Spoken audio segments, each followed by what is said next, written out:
السلام عليكم ورحمة الله. كنتمنى كلكم تكونوا بخير وعلى خير وتكونوا بأحوال طيبة، ومرحبا بكم معايا مرة أخرى فيديو جديد ووصفة جديدة. فالوصفة ديال اليوم غنقدم معكم هذا البلاطو ديال لي تارتوليت بأشكال وحشوات مختلفة. كيجي رائع بزاف، كتجي لاباط هشيشة ومقرمشة، والحشوة كتجي معلكة من الداخل. كذلك غنشارك معكم جميع الأسرار باش كتنجح لكم لاباط، وباش يجوكم هاد لي طاخت بحال ديال المخابز الكبرى. كاع اللي داقهم عندكم يحماق عليهم. فبلا ما نطول عليكم كنتمنى تعجبكم الوصفه ديال اليوم. تبعوا المراحل كما في الفيديو ونزول كيفيه التحضير. وغادي نبداو على بركه الله باول حاجه اللي هي العجينه ديال الطارطات او لي تارتليت. عندي هنايا 300 غرام ديال الدقيق الابيض اللي غادي نغربلو. طبعا كنضيف ليه 60 غرام ديال السكر بودره حتى هو كنغربلوه باش ما كيبقاوش لنا دوك الحبيبات ديال السكر. غنضيف رشه الملحه، شويه ديال الفاني، وهنا عندي الزبده اللي كتكون بحراره المطبخ 150 غرام، وكنضيف 2 معالق كبار ديال الزيت النباتي. بالنسبه للزيت النباتي هو اللي كيخلي دوك لي فون ديالكم تيجوكم هشيشين وفي نفس الوقت كيكونوا مقرمشين. من بعد ما كنرمل ديك الزبده مزيان مع الدقيق، كنضيف البيض. بالنسبه للبيض كندير بيضه كامله، والا كان الحجم ديالها كبير كما عندي انا هنا في الفيديو كندير الصفر في الاول وكنبدا نجمع، وداك البيض كنزيد شويه بشويه حتى كتجمع ليا العجينه. غير كتجمع لي صافي كنحبس. يعني ممكن ديروا بيضه كامله، ممكن ديروا غير بيضه كيبقى لكم منها شويه، المهم على حسب الحجم ديال البيض اللي عندكم. صافي كنحاول نجمع العجينه، ما كندلكوهاش، غير كنجمعوها ومباشره كنخدموها، يعني ما كنخلوها لا ترتاح لا والو. هنايا قسمت شويه العجينه يعني خديت غير الكميه اللي غادي نسرح، درتها بين جوج ديال البلاستيك غذائي اولا ممكن ديروا ورق الطهي صافي وكنسرحها. بالنسبه للسمك ديال العجينه من الاحسن يكون متوسط، يعني ما يكونش غليظ وما يكونش رقيق بزاف. صافي هنا كناخذ هاد القوالب ديال لي تارتوليت اللي الحجم ديالهم 3 سنتيمتر عفوا، وكناخذ قطعه اللي كيكون الحجم ديالها اكبر من القالب اللي عندي ديال لي تارتوليت ديالي. صافي هنا كنقطع العجينه ديالي بهذا الشكل هذا، وكنبدا نحطها مباشره في القالب ديالي، ما كندهنو ما والو لان العجينه فيها الزبده. صافي كنحاول ندخل هذوك الجناب مزيان كنهبطهم، يعني ما حاولوا ما توركوش بزاف على العجينه باش ما ترققش لكم بزاف.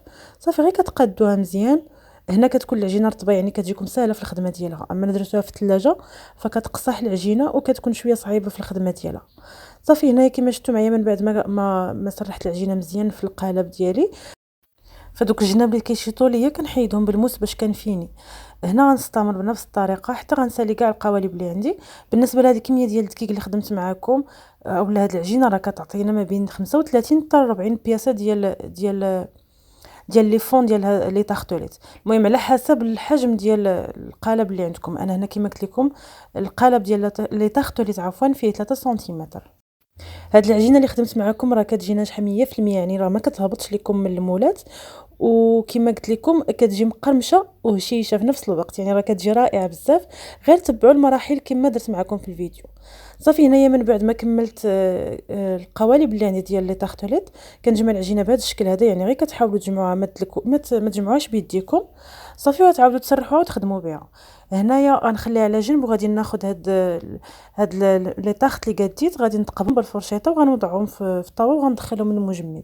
كندخلهم تقريبا واحد ساعه حتى كيجمدوا، يعني انا كنخليهم حتى كيولوا حجره، ديك العجينه كتجمد مزيان. صافي كنكون في ديك اللحظه مشعله الفران يسخن، كنسخنوا على 180 درجه وكندخلهم مباشره من المجمد للفران. هذه هي الطريقه باش يبقاو لكم يعني في نفس الحجم ديالهم ما تيهبطوا ما والو. هنا كما شفتوا معايا من بعد ما خرجتهم راه العجينه جمدات تماما. صافي هنا راه الفران سخون غندخلهم مباشره للفران. غادي نطيبهم غير نص طيبه وغادي نخرجهم لانهم باقي غادي يطيبوا من بعد فاش غندير الحشوه.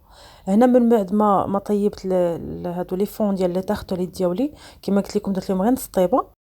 كما شفتوا معايا راه جاو محافظين على الحجم ديالهم، يعني راه ما هبطوش كيبقاو في نفس الحجم فاش درتهم. صافي غادي نخليهم على جنب وغندوزو باش نصاوبوا الحشوات باش غنعمروهم. غنبدا باول حشوه اللي هي الحشوه ديال اللوز. عندي هنايا 120 غرام ديال اللوز اللي غادي نطحنو.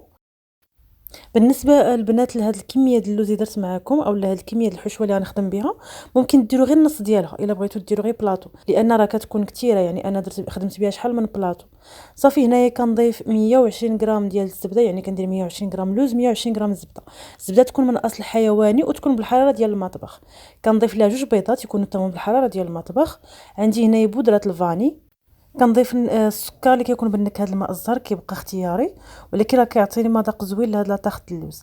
هنا عندي نص معلقه صغيره ديال خميره الحلويات، زدت رشه د الملحه، عندي 100 غرام ديال السكر، وعندي 15 غرام ديال ديال عفوا الدقيق الابيض، ما يعادل معلقه كبيره. انا نخلي لكم مقادير بالغرامات في صندوق الوصف. صافي كنخلط هاد المكونات مزيان حتى كيندمجوا مع بعضياتهم، يعني بلا ما تحتاجوا الضراب الكهربائي، يعني كتستعملوا غير الضراب اليدوي. ومن بعد غناخد هاد الخليط ديالي غنديرو في الجيب الحلواني وغنخليه على جنب باش ندوزو للحشوه الثانيه. هنا وجدت لي الحشوه ديالي كما قلت لكم غنديرها في البوش وغنخليها على جنب. بالنسبه للحشوه البنات راه ما كتوجدوهم حتى تكونوا موجدين لي فون ديالكم وتخدموهم في النهار اللي نتوما غتقدموهم باش كيبقاو محافظين على الطراوه ديالهم. صافي هنا كنخليهم على جنب وغندوز للحشوه الثانيه. عندي 120 غرام ديال البيستاش، حتى هو كندير نفس الطريقه اللي درت اللوز، غادي نطحنو وكندير نفس المقادير اللي درت في الحشوه ديال اللوز. كندير البيستاش، كنضيف ليه 120 غرام ديال الزبده نباتيه اللي كتكون بحراره المطبخ، 100 غرام ديال السكر، نص معلقه صغيره د الخميره، 15 غرام ديال الدقيق الابيض ما يعادل معلقه كبيره، جوج بيضات. هنا الاضافه اللي كندير هي النكهه ديال البيستاش. صافي وكنخلط هاد المكونات مزيان حتى كيندمجوا، وغادي نديرهم في بوش ونخليهم على جنب وندوزو للحشوه الثالثه. الصراحه راه هاد الحشوات كيجيو لذاذ بزاف، كيجيو رائعين في المذاق.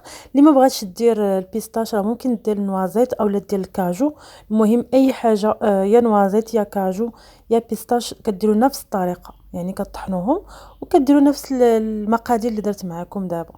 صافي هنايا من بعد ما وجدت لي الحشوه كنديرها في البوش وغنخليها على جنب وندوزو للحشوه الاخيره اللي هي الحشوه ديال الكركاع. صافي وهنايا عندي 120 غرام ديال الكركاع، حتى هو نفس الطريقه، حتى هو كنطحنوه وغنديروا ليه نفس المقادير اللي درت معكم من قبل. واحد الحاجه كما قلت لكم البنات من قبل، ان هذه الكميه راه كتكون كثيره اللي درت معكم، ممكن ديروا غير نص الكميه، يعني ديروا غير 60 غرام ديال اللوز اولا ديال البيستاش اولا ديال الكركاع. انا كما قلت لكم درت هذه الكميه لان كنت بغيت نخدم شحال من بلاطو، يعني كنت بغيت تكون عندي كميه كثيره ديال لي طارطوليت، فلا كنتو بغيت تخدموا غير بلاطو واحد ديروا غير نص كميه. صافي هنايا كما شفتوا معايا درت الزبده، درت البيض والسكر. هنايا كتضيفوا الا بغيتوا في هذا الخليط ديال الكركاع كتضيفوا فيه رشه ديال القرفه، راه كيجي فيه لذيذ بزاف. انا هنا نسيت ما ضفتها، المهم كديروا القرفه مع الكركاع كتجي رائعه بزاف. صافي هنايا من بعد ما وجدوا لي الحشوات ديالي بثلاثه، غادي ندوز باش نعمر لي فون ديال لي كيش، عفوا لي فون ديال لي طارطوليت ديالي. صافي هنايا كندوز باش كنعمر هادو لي طاخ ديالي. كما شفتوا معايا راه ما كنعمرش بزاف، كندير الكميه قليله لان كما شفتوا معايا الحشوه درت فيها الخميره، يعني راه كيتنفخوا فاش كيكونوا كيطيبوا في الفران. الا درتوا كميه كثيره راه غادي يفيضوا لكم من الجناب. هنا كما شفتوا معايا راه خليتهم في القالب، يعني ما حيدتهمش من الليمون.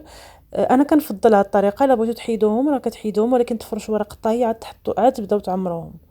صافي هنايا من بعد ما كندير الحشوه ديالي ديال البيستاش واللوز والكركاع كنبدا نزوق من الفوق. هنا درت في الحشوه ديال اللوز درت اللوز افيلي من الفوق، اولا ممكن ديروا اللوز كونكاستي، المهم اللي كيتواجد عندكم. في ديال البيستاش كندير هنايا شويه ديال البيستاش من الفوق، كندير غير شويه لان باقي غادي نعاود ندير لهم البيستاش ملي غادي يطيبوا. وبالنسبه ديال الكركاع كنحط واحد الحبه ديال الكركاع، غير نص حبه ديال الكركاع في الوسط ديال الحشوه، باش الواحد فاش كيعض في ديك لاطارت كيلقى ديك الحبه ديال الكركاع الوسط. صافي هنا كنكون مسخنه الفران على 180 درجه، كنرجعهم يطيبوا. كتشعلوا غير لتحت في الاول حتى كيطيبوا كيتنفخوا كما قلت لكم راه كيتنفخوا، وكتشعلوا الفوق باش كيتحمروا لكم من الفوق. انا هادو طيبتهم غير في الفران ديال الغاز بنفس الطريقه، يعني شعلت لتحت على نار اللي كتكون متوسطه ماشي تكون مهيله بزاف، حيت الا خليتوهم بزاف في الفران راه كينشفوا ما يفوتوش 20 دقيقه ديال الطياب. هنا من بعد ما طابوا تحمروا كما شفتوا معايا، ها هما كيجي الشكل ديالهم راه تنفخوا، كيجي الشكل ديالهم زوين بزاف وكيجيو معلكين من الداخل ومحمرين. وكما قلت لكم ما تفوتوش لهم الطياب بزاف، لانهم الا بقاو بزاف في الفران راه كينشفوا. خليوهم 20 دقيقه ديال الطياب. من ديروهم في الفران ديال الغاز تكون النار متوسطه، يعني ما ديروهاش نار اللي كتكون مهيله بزاف ويتعطلوا في الطياب. المهم هذه مرحله من المراحل اللي ضروري البنات تردوا مع البال باش كينجحوا لكم الطارطات ديالكم.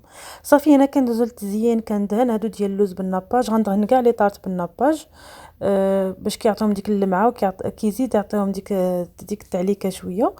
هنايا بالنسبه لي طارط ديال البيستاش دهنتهم وعاود زدت لهم داك عفوا البيستاش كونكاسي من الفوق باش كيزيد داك اللون ديالهم كيبان اكثر، لان البيستاج فاش طاب في الفران بحال غمق لونه. صافي. وبالنسبه ديال الكركاع حتى هما غندهنهم بالناباج، ومن بعد غندادر عليهم السكر بودره بهذا الشكل هذا، وغنوضع واحد نص كركاعه من الفوق. المهم بالنسبه للتزيين راه كيبقى اختياري، يعني كتزينوا بالطريقه اللي بغيتو وعلى حسب شنو كيتواجد عندكم في الدار.